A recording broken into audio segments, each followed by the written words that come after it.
Welcome to EPG Pathshala.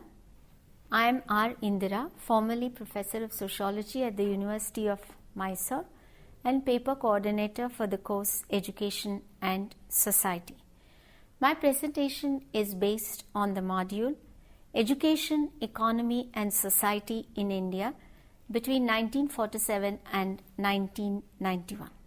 This module is written by Dr. K.G. Gayatri Devi, formerly Faculty, Institute of Social and Economic Change, Bengaluru.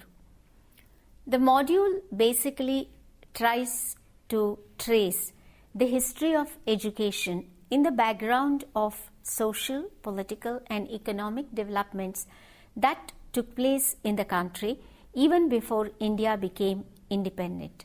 Because once the country became independent, education was seen as the true harbinger of social change, and a lot of hope was rested on education as the instrument that would set right inequalities in the country.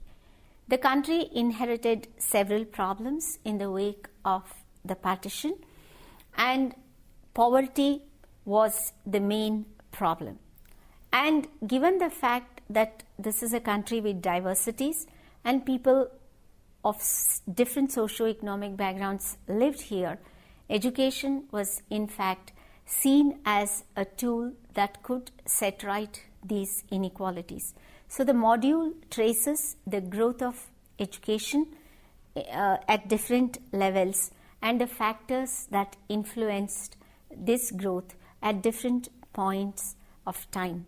So it gives us an introduction to the growth of the education system in India after the country became independent in 1947 and the role that it played in ushering in the country's economic development.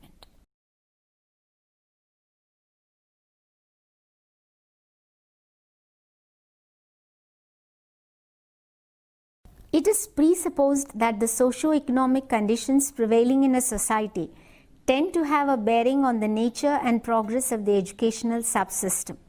In any country, education is a state subject and hence tends to be structured by the political system based on an ideology and course of action. As a society transforms itself, its educational functions not only undergo change but in most cases influence and decide the path and pace of such changes. For example, in ancient India, educational system was based on spiritual and religious norms and acquired a scientific character. As years went by, religion played an important role in guiding the Indian society and especially its educational system, emphasizing upon self-realization. Gradually, the surrounding economic and political systems underwent changes due to many historical reasons and happenings. Education in ancient India. Society in ancient India rested much upon religious dictates and writings. The Vedas and Upanishads were in themselves religious texts said to have a divine origin and established education on epistemological and philosophical grounds. The system also had a number of omissions such as discrimination against some citizens on grounds of caste and gender. The urge to search for the ultimate truth reigned over other pursuits of education in this age where the students stayed with the teacher, offering devoted services to him who was considered an epitome of all knowledge, ideals, tradition and ritualistic practices. But the pupils received knowledge and skills based on their birth into caste and subcaste groups that determined their occupation and life itself. Economy was innate in this form of educational learning where social values gained over materialistic accomplishments and where spiritualism led human life towards greater achievement. The Rigveda insisted upon brahmacharya, yagna and dana. Through these, the proper ways and means of materialistic attainments were further taught in the Atharva and Yajur Vedas. Buddhist education that came next also placed importance upon monastic life and achieving true and ultimate knowledge, with truth and sacrifice of personal comforts as guiding principles to attain good education. The monasteries succeeded in going beyond caste-based inequalities and even set out to preach secular education under religious and philosophical instructions. The Muslim invasions in the 8th century AD and much later the Mughal rule was characterized by propagation of Islamic education. Education under the British, the scenario prior to 1947. The policies of the British during the years before independence are generally blamed for the poor state of affairs of India's economy and society after the country gained independence.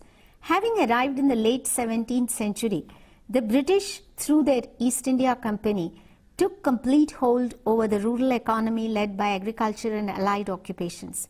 Historians have argued that India on the eve of the arrival of the British was self-sufficient, and what is more, due to the Mughals, it had reached relatively better political stability. There was a uniform revenue policy and a well-developed countrywide trade network, but its agriculture was still predominantly traditional, leading to a conventional and caste-based social system with hierarchy of occupations and therefore a hierarchy of stratification of individuals or groups. Caste was cut across by class distinctions, leading to a complex social organization where economic, political and other attributes were defined strongly by social considerations. Literacy obviously was absent or unaffordable to low castes, in particular to castes in the lower rungs of the hierarchy, indigenous communities, Dalits and women. Yet the country was described by travelers as contributing up to 60 to 70% of the global GDP along with China. Such was its economy based on barter, where the servicing artistic and professional castes received annually food grains in return for the products they manufactured and sold to other communities or for their services to the latter.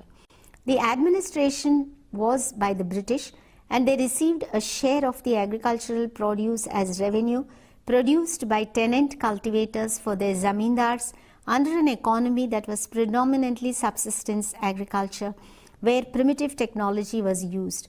The Marathas, who succeeded the Mughals, brought in an integrated India, bringing together its northern, western, central and some of the southern parts under one rule, soon to be disintegrated into several petty kingdoms, some prosperous and others basically conflict and poverty ridden. The real boost to education during the British rule began with the announcement of the Charter Act of 1813, when the Christian missionaries insisted upon undertaking mass literacy, although it was characterized by dual opinions by Charles Grant that such education must be in English and contain lessons on the principles of Christian religion versus those of Minto, who felt that education for Indians should be in their own culture and classics. The feeling of understanding between the missionaries and the British officials, which viewed education in India as an act of charity, subsequently led to the Woods Educational Dispatch of 1854. Several steps followed with the dispatch, such as formation of departments of public instruction in the 5 provinces of Bengal, Madras, Bombay, Northwestern Province and Punjab, initiating the process for setting up of universities in Calcutta, Madras and Bombay, grading system, grants to educational institutions, private education, training to teachers, absorbing meritorious Indians into teaching positions, primary, secondary and female education, and a new educational policy. Profile of society and economy on the eve of withdrawal of British rule. Extreme poverty, misery and destitution of farmers and workers were the order of the day. Frequent famines rooted out landless families, which were more affected by the policies of the rulers to curb rural arts, crafts, cottage industries and handlooms, till they were put in place by the Charter of 1813. But this only resulted in and benefited the colonial rulers and their country, because large sums of capital reached England, leading to severe revenue drain in domestic economy. The net result was an economy that was sluggish, poorest in the world, weak agriculture, largely illiterate population, inadequate commercial infrastructure, and large-scale unskilled labor force. While this is what we inherited on the eve of our independence, the impact of the Second World War was also not less. We all know that historically India opened the doors of its Gurukulas, which were ancient centers of learning, to only upper caste children, in particular to Brahmin boys. This was a traditional Hindu practice tailored to meet the needs of a group that was expected to preach and instruct others. The colonial administration did little or nothing to alter this discriminatory system, where only upper class, upper caste, and elitist families were able to provide education to their boys through the European schools. Education was not accessible to all sections of society due to the operation of both caste and within each because of class. In course of time, this practice became or turned out to be a strategy for seeking upward mobility by those low in the caste ladder. Those with the required economic resources tried to get into these expensive schools. The beneficiaries were largely the upper castes and Brahmins, who were enabled by this education to seek jobs in the British administration and westernize their lifestyles. This gatekeeper character of education under the British led to class formation in a strong manner, adding to the already existing strong caste-based inequality. Education not only was an instrument of achieving growth and improvement in the quality of life by the various aspirant caste groups, but it was also used as an instrument to segregate one caste or subcaste from the other. It became not only a leveler of social change, but also of social mobility of one caste over another. The value and use of education, that is English education, as a passport to economic and political power, came to be clearly established with the Constitution of India, guaranteeing access to education to all, irrespective of caste, creed, sex, religion, or region.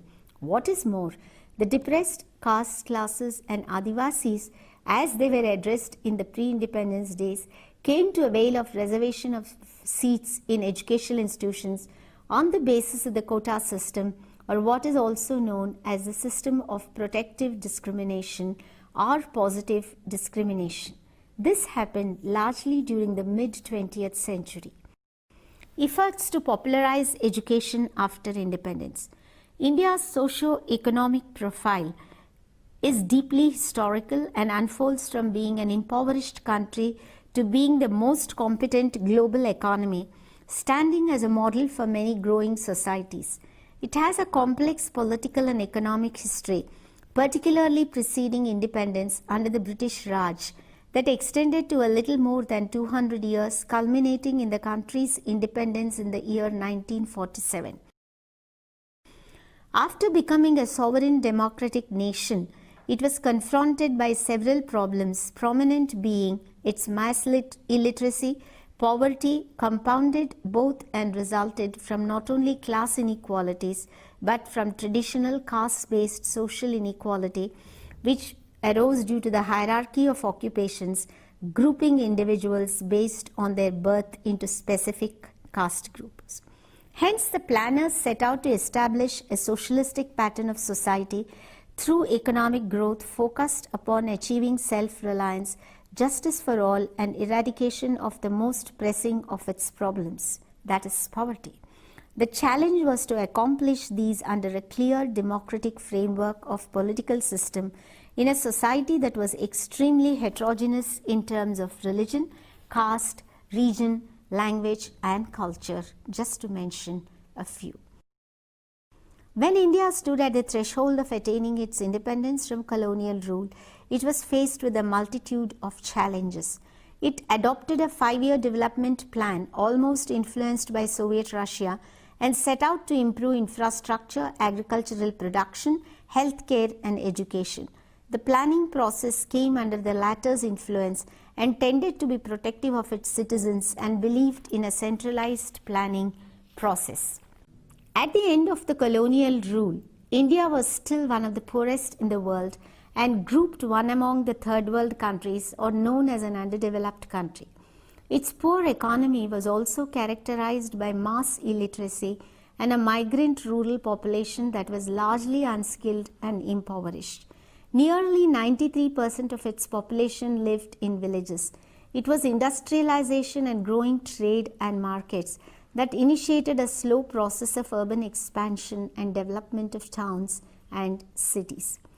Planning for a free nation with an able economy, polity and equal society was initiated, investing deep trust in the nature and content of the plans. The setting up of the Planning Commission and launching of the 5-year plans were the first steps in this direction. It was believed that basic education, in Amartya's words, gives way for widespread economic participation and creation of social opportunities for the poor, helping to remove some of the barriers to economic development. The challenging task of popularizing English education was taken up soon after independence through several policies and programs implemented at both central and state levels. Needless to emphasize, the push to this move had been received in the pre-independence era itself by the British to cater to mainly the needs of the administrative staff of the East India Company.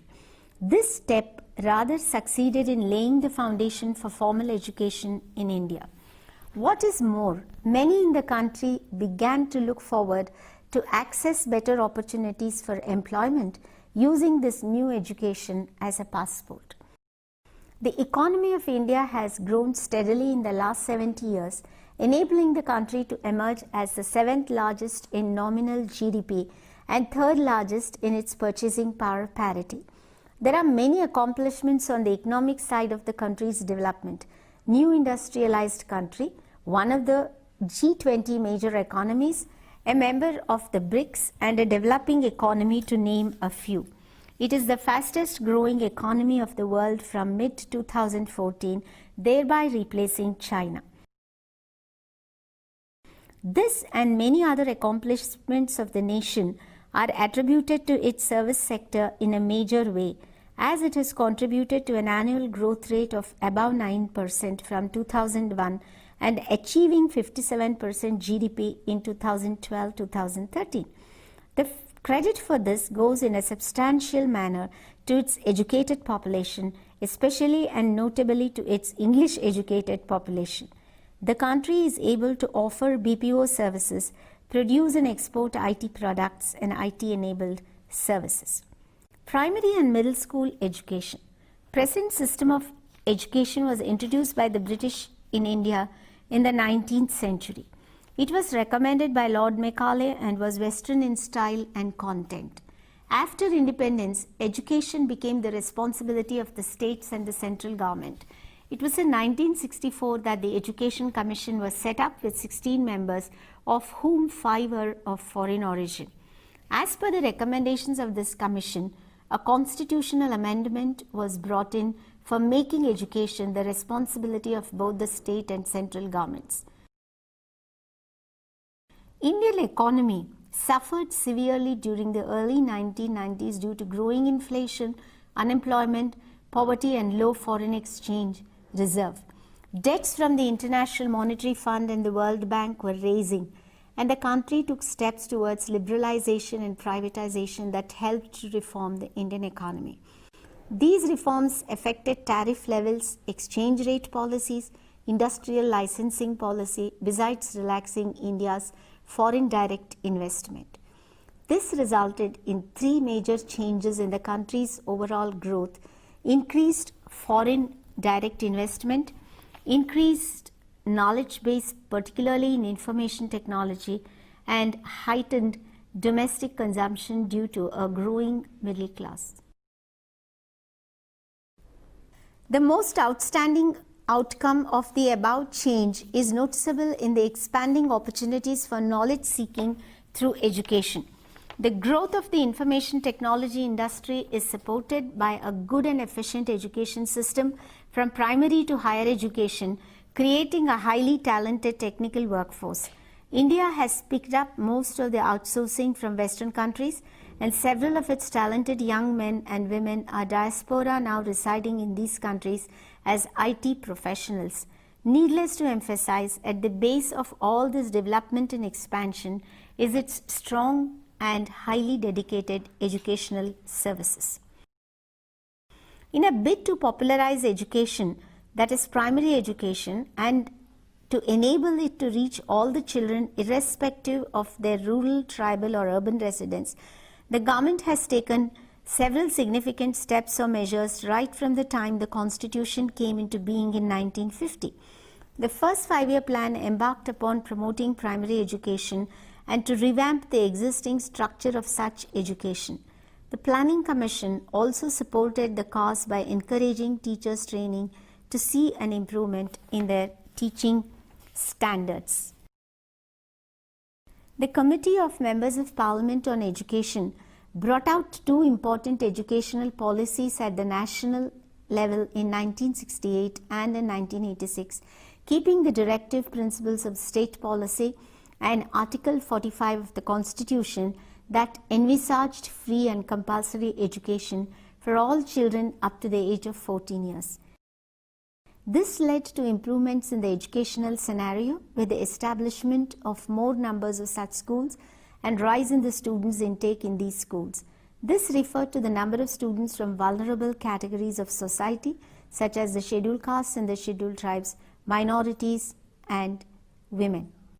Out of school children. According to an estimate, 1 out of every 3 out of the school child is from India. Before the commencement of the 5th plan, the government realized that school enrollment is not reaching the optimum level due to a high rate of dropping out of children from schools. A majority of students drop out even before they reach high school or worse, before they complete primary school. Poverty of the parents and lack of resources to send children to school are the predominant causes of this malady.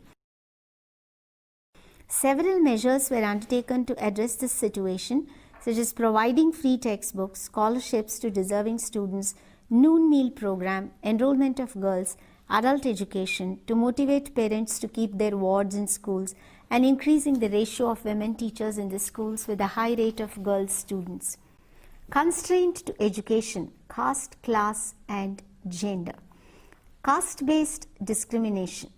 Although the Constitution has provided equal opportunities to all to access the benefits of schooling and education, owing to social stratification, in reality there is no equality. Caste-based oppression and social exclusion are important in arresting or preventing Dalits and children of castes placed in lower social strata from utilizing the facilities for schooling. Rural-urban differences. Despite large-scale influx of occupations in urban areas, modern gadgets and lifestyle, rural areas are still lagging behind in encouraging education of children, particularly of those from the weaker sections, which includes SCs and STs and girl children. Girls' education. Girls' education has still remained a challenge due to social biases against it. Gender bias against sending the daughter to the school begins from home and is supported by the prevailing cultural ethos in the community. Large family size caused by the birth of more number of children, often girl children due to son preference, puts many parents in a situation when they choose to send a son to school in preference to a daughter because they live in an illusion that investment on a son's education has future rewards. Early marriage of girls is yet another cause of school dropout by girl children, and this practice cuts across the barriers of caste, class, religion and regional boundaries in its strict imposition, particularly in rural areas where conservatism largely prevails. Poverty of parents. Poverty at the household level. Women-headed families, families of landless laborers who are often migratory for want of livelihood opportunities, large family size due to son preference, illiteracy of parents, unemployment and underemployment, very low and inconsistent income, declining agricultural productivity, natural disasters, all these act in a variety of ways in curbing the educational progress of children. Growth of higher education in India after independence. Some of the efforts made by the government during the period 1947 to 1991 to support and regulate the growth of higher education through the formation of policies and allocation of resources are discussed in the following section. The University Grants Commission. The Government of India appointed the University Grants Commission as early as in 1952 with a statutory position to develop and expand higher education in the country. It is responsible for distributing financial grants to all central, state and deemed universities after a needs assessment. Today, more than 38,000 colleges with 28 million students enrolled under 726 universities come under the UGC's purview. The UGC is striving to achieve a steady and progressive knowledge economy in the country with equity and sustainability in human resource development. It has come a long way from 1956 when there were about 20 universities and 500 colleges with 0.21 million students. The UGC Act stands amended 3 times up to 1985, and now under the new government from May 2014 it is being amended further to meet the growing needs of the ambitious knowledge economy. The All India Council for Technical Education. The All India Council for Technical Education was established in 1948 and attained statutory status in 1988 in order to improve the status of technical education in the country. All technical training institutions, engineering colleges, and even private professional colleges fall under its purview. Distance Education Council. In order to give vent to the needs of those students who can't attend a formal school, the government established the IGNOU or the Indira Gandhi National Open University in 1985 through an Act of Parliament. It was intended to promote quality distance education at the national level and also to set up and coordinate the work of various open universities and distance education councils. In the last decade of the 20th century, the nature of economic growth in the country clearly started laying the tracks for the ways in which the educational system was expected to respond. One of the greatest challenges was the entry of the private sector into the field of education and the consequent shifts that started taking place in the nature of courses, student composition, and the teaching learning methodologies. The state was confronted with the task of evolving both policies and programs to meet the challenge emerging from the entry of new players as well as an expanding network of stakeholders in the field of education. The developments that took place in the field of education in India between 1947 and 1991, the period covered in this module, were closely influenced by the kind of developments that took place in the country prior to 1947. A formal system of education was introduced by the British, but the object of this education was not to train a class of leaders, but a group of masses that followed orders. The country after independence also faced several problems, yet the planning process that was started in the 1950s and the different schemes and programs that were started by both central and state governments, and the constitution itself, which mandated that equal educational opportunities must be provided, set the stage for the development of a very massive educational program that influenced the country in the years to come.